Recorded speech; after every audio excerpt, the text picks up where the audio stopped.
Jajaran direksi seluruh rumah sakit yang tergabung dalam Asosiasi Rumah Sakit Seluruh Indonesia atau ARSI Bogoraya perkuat tali silaturahmi bersama stakeholder dan mitra kerja dalam sebuah pertemuan bertajuk Halal Bihalal di IICC Botani Square Kota Bogor belum lama ini.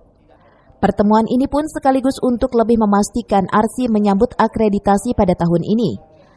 Akreditasi rumah sakit merupakan bagian penting dari regulasi sebagai prasyarat untuk menjalin kerjasama dengan mitra kerja, seperti Dinas Kesehatan dan BPJS. Dengan sertifikat akreditasi tersebut merupakan indikator rumah sakit dinilai layak dalam memberikan pelayanan kepada pasien dan masyarakat luas.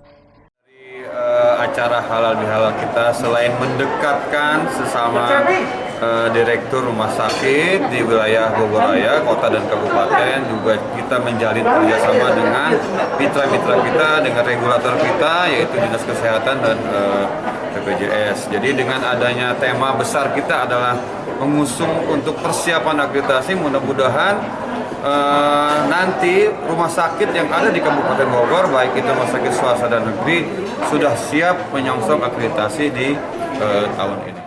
Yudi berharap dengan keberadaan rumah sakit pemerintah maupun swasta di kota dan Kabupaten Bogor yang sudah terakreditasi dengan mayoritas paripurna dapat memberikan pelayanan sebaik-baiknya kepada masyarakat, bersama-sama dengan Dinas Kesehatan dan Layanan BPJS setempat. Dari Kota Bogor, Herman Bons melaporkan.